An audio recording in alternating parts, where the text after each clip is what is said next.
My name's Emily, and I'm 35. I've been taking care of our home for 10 years now. My husband, Michael, is a doctor. We don't have kids, but we've been pretty happy. Then, one day, everything changed. Michael came home late, like usual, and dropped a bombshell. He wanted a divorce. "I'm marrying my other woman," he said. I was shocked. "What do you mean?" "We didn't marry for love," he added. And he was right. Our marriage was more of an arrangement. His parents wanted him to marry, and I guess I seemed like a good match. We barely knew each other before we tied the knot. The only thing we really had in common was our last name. Looking back, maybe I was drawn to the idea of sharing the same last name. So we rushed into marriage, and for a while, we managed all right. I never thought we'd end up divorcing after 10 years. Even though our marriage wasn't built on love, we've been together for so long. But now, out of the blue, you want to marry someone else. When did you start betraying me?" I asked, but Michael denied it. He said he met this nurse at the hospital about a year ago and was drawn to her charm. He claimed he was tired of living with a boring person like me. I was shocked and hurt. "How can you say that after all these years?" I asked. But Michael was cold. He said living with me had been like hell and that he was done. I agreed to the divorce, even though it broke my heart. But then Michael dropped another bombshell. He said we didn't even need to go through the legal process because he never officially registered our marriage. We were just living together, not legally married. I felt betrayed and angry. Michael had kept this secret from me all these years, and now he was using it to avoid giving me anything in the divorce. That day was supposed to be when he submitted our marriage registration, but instead, it was the day our marriage officially ended. I couldn't go because of an urgent matter, but it turns out he never submitted it. Not submitted? Are you joking? We've been living as a married couple for 10 years. It's impossible that you didn't submit it. Normally, yes, that's why I made that rule at the beginning. If you went to the office, everything would be ruined. When we got married, we made some rules. I, as a homemaker, would handle all the household chores. I was on an allowance, and part-time work was prohibited. And Michael would handle all governmental and official matters. "Why would you do such a thing?" I asked. "Because I was about to be forced into a marriage with someone I didn't love. It's not like I was going to submit it easily. I was saving marriage for someone I was destined to be with. Then you should have refused the marriage proposal in the first place." I couldn't refuse. My parents are stubborn and wouldn't listen. What would have happened if I said I didn't want to marry? Plus, I wanted a housekeeper. A housekeeper? I'm a busy doctor and can't often tend to household chores. So, I decided to marry you as a housekeeper. It was a good deal for you too, right? You could eat well and have a roof over your head without working. You seemed desperate to get married too. What? You were probably feeling pressured because your friends were getting married, right? Even though we weren't actually married, you were seen as the woman who married a doctor. This 10-year relationship was a win-win for both of us. That's all it was, and it ends today. You should be grateful for the good times you had. Now you have to live on your own without relying on others.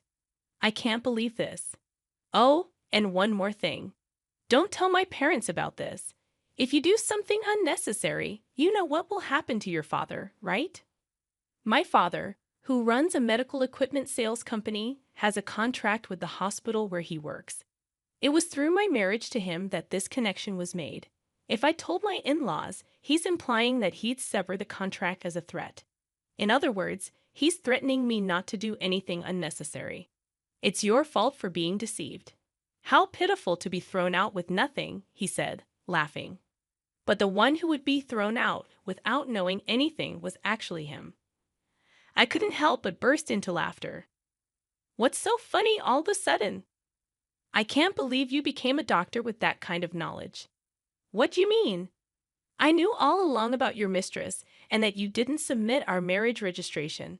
That's impossible.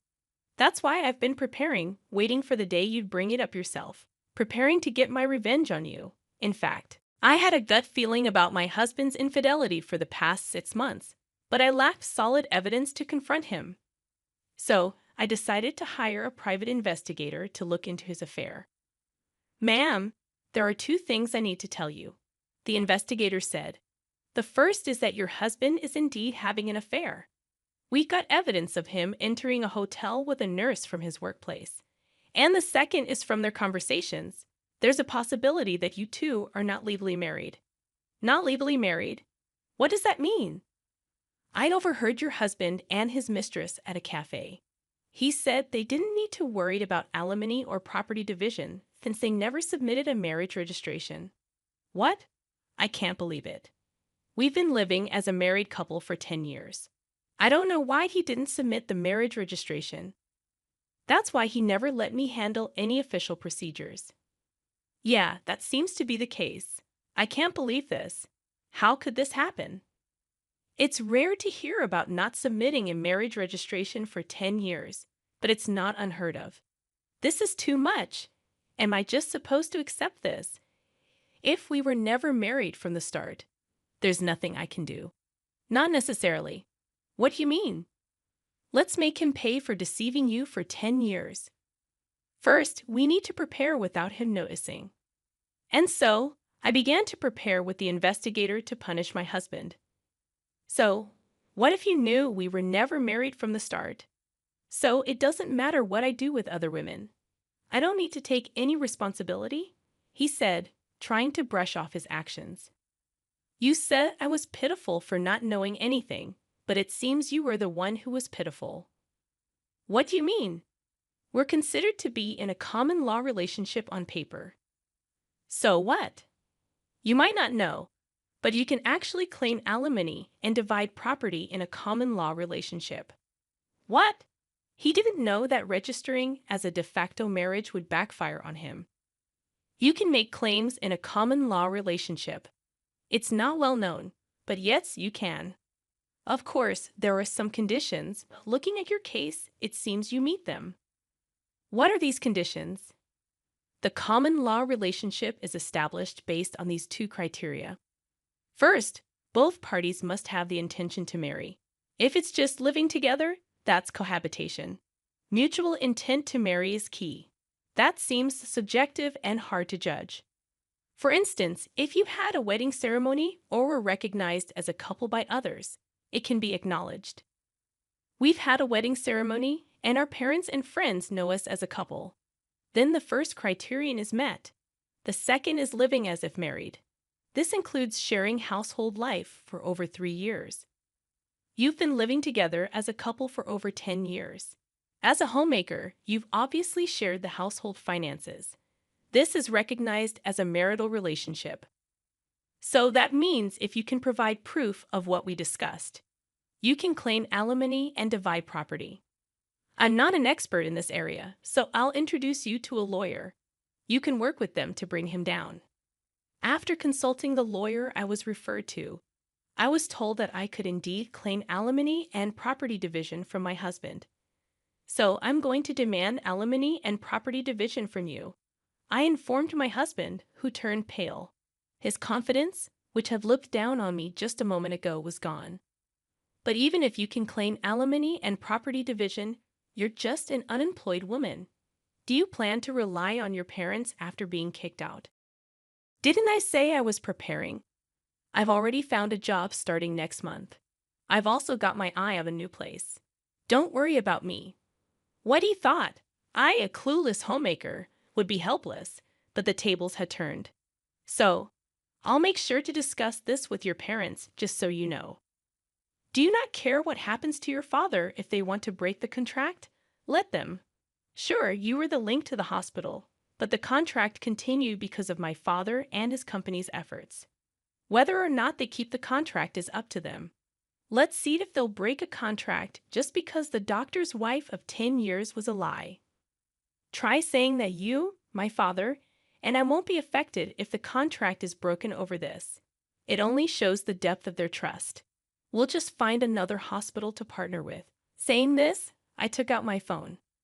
You're not calling your parents, are you? That's exactly what I'm doing. Our parents think we're still married. It's only natural to inform them if this relationship is ending. Then, to my surprise, my husband began to apologize to me. Please, let me talk to them. Don't call. Why? You know how strict my parents are. If they find out about this, I'm done. What does that have to do with me? Huh? You're asking me not to tell the truth because your parents are strict? Are you kidding? You could have refused the marriage from the start if you didn't intend to marry. After 10 years of a selfish marriage, you're afraid of your parents finding out. I can't accept such a convenient story. But I can accept your story. I'll make sure to tell both your parents and mine. And so, I called both sets of parents. All four were shocked upon hearing my story. A meeting was promptly arranged at our house. I've heard everything over the phone. Is it true that you pretended to be married for 10 years without submitting a marriage registration? Speak up, you foolish son. It's true.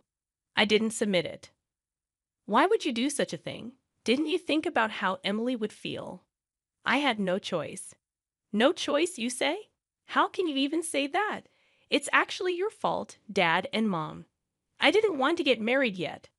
You started looking for a bride on your own, saying it was time I got married. You arranged meetings and tried to force a marriage on me. You're the one who agreed to the marriage, aren't you? I had to agree. If I had refused, you would have made a fuss about it. So, I decided to get married. If you were resolved to marry, why didn't you submit the marriage registration? I read about a man on the internet who was in the same situation. He didn't want to marry, but had to because of his parents. He lived a married life without submitting the registration, then revealed the truth when he found someone he truly loved. That's appalling. And what happened to that guy in the end? He's now married to the person he loves and has a real marriage. So I too will marry my girlfriend and have a real marriage. Then my parents, who have been silent until now, spoke up after hearing his reasoning. A real marriage, huh? Sure, you might not have had a love marriage, but do you remember what you said at the wedding? We will never forget to care for each other and build a home full of smiles. What did those words mean to you? What were we shown then? We sent our daughter to you hoping for her happiness. But you deceived her for 10 years without submitting a marriage registration. Did you build a home full of smiles? Now you're leaving her for another woman. Can someone who acts without a shred of care, even if they change partners, truly have a real marriage? Well, I was happy you married our daughter, not just because you were a doctor. I thought she could build a happy home with someone as sincere as you. But it seems we were mistaken and deceived. And you threatened our daughter. If she told us about this, you'd cut off the contract with our company. What? Seriously. If you're going to threaten our daughter, we'll cut off the contract ourselves. Be warned. We will tell the truth when asked. Why? If you do that, there will be rumors at the hospital. Rumors? Well, yes, but that's the result of your own actions. You were the one who threatened us with cutting off the contract. My husband was in complete panic at this unexpected turn of events. Please wait. This is getting out of hand. Let's just talk. Don't mess with us. My father-in-law grabbed my husband by the collar, furious. We didn't raise you to be such a scoundrel. What were you thinking? Father, please stop. By not submitting the marriage registration, you might have thought you were doing yourself a favor. But because of your selfish actions, Emily was strung along for 10 years. What were you thinking, causing such trouble to others? The living room fell silent. My husband, faced with my father-in-law's words, had nothing more to say. Emily and your parents, I'm truly sorry for the trouble caused by this idiot. No, you parents shouldn't apologize. It's not your fault. However, it's partly our responsibility as parents for letting him act this way. For now, we'll take him home and make sure he doesn't continue his reckless behavior. We'll deal with the aftermath properly. We're very sorry for all this. And with that, my husband was taken away by his parents back to his childhood home. You've been through a lot. For now, you should come back home and rest. We'll think about what to do next later. You don't need to worry about anything right now. My parents thought I was completely exhausted and deceived. They spoke to me with such kindness. Thank you. But I won't go back home yet. I still have things I need to do. I declined their offer and stayed in my own home. What I had to do was prepare for the final settlement with my now ex-husband, gathering evidence for our common law relationship. I was getting ready to claim alimony and divide our assets. A few weeks later, a meeting with a lawyer was arranged. However, even if I agree to alimony, why should I divide my property? She's been a homemaker for 10 years, never working a day. All the furniture, clothes, food. I paid for everything. Now you're telling me to hand over the money I worked hard for? He ranted, unable to accept that his money would be shared with me. Yes, that's correct. The money you earned and the furniture are subject to property division.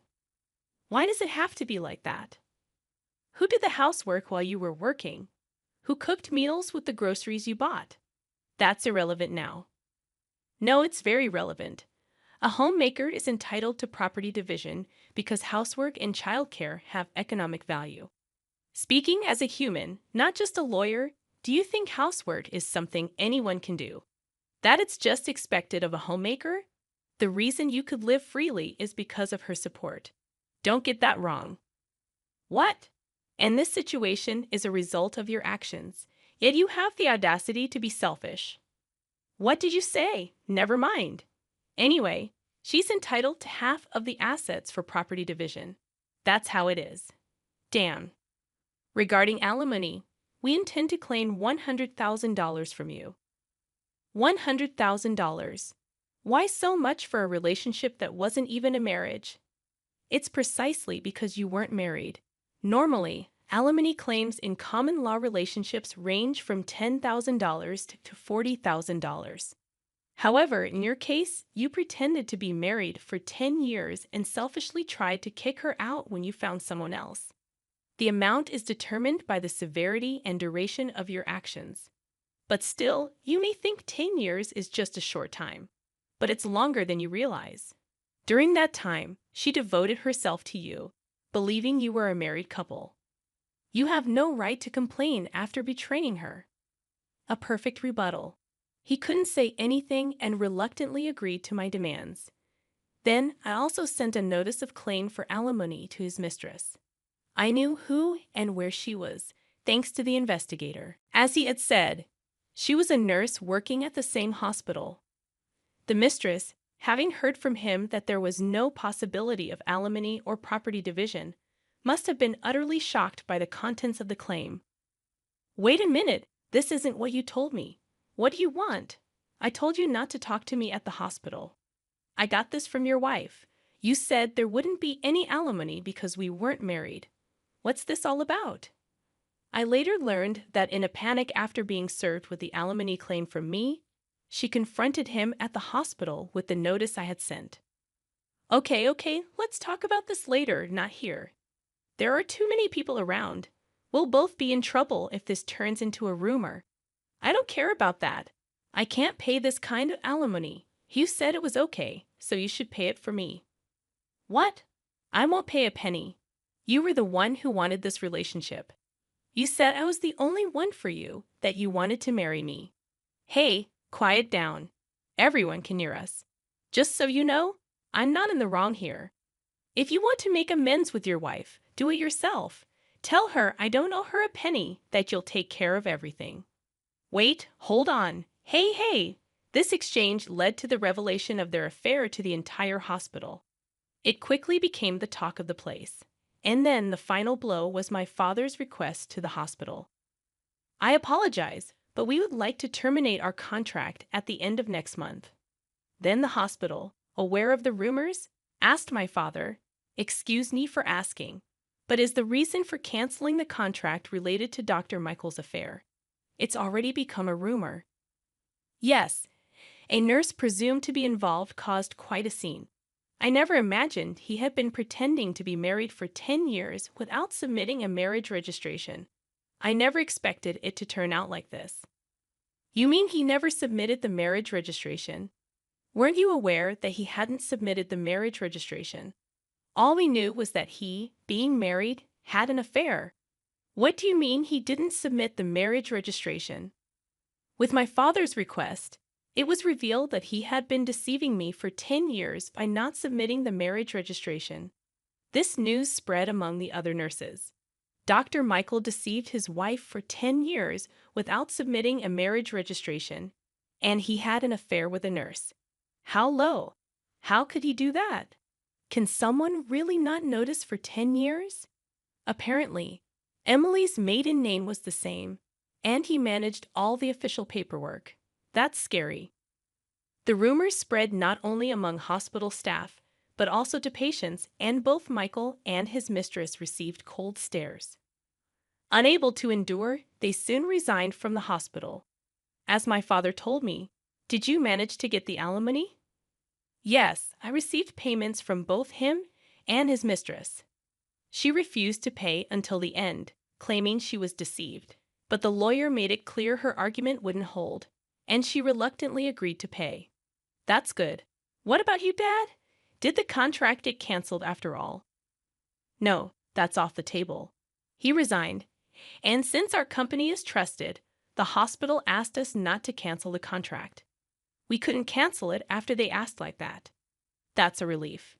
Then I started a new life in a new place and was living happily. About a year and a half later, my ex-husband contacted me. "Is it true you got remarried?" I had married a man I met at work, and somehow he had found out. I wonder whose number this was, going through the trouble of changing your number just to contact me. Just answer my question. Yes, I got married. You betrayed me?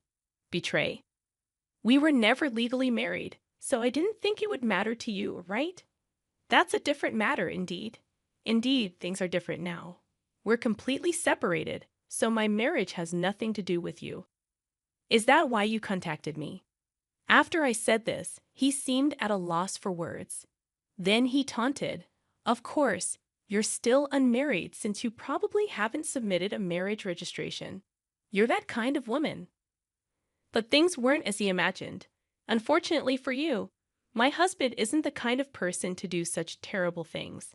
He knows all about your story, so to ensure I wouldn't feel anxious, we went to the office together to submit the registration. Sadly for you, things aren't as you thought. I can somewhat understand your wish for me to be unhappy, considering your own misery. But sorry, we're happily married. I told him this and hung up the phone. What kind of life he leads now, I don't know. But unless he changes his selfish nature, it's unlikely he'll ever find happiness.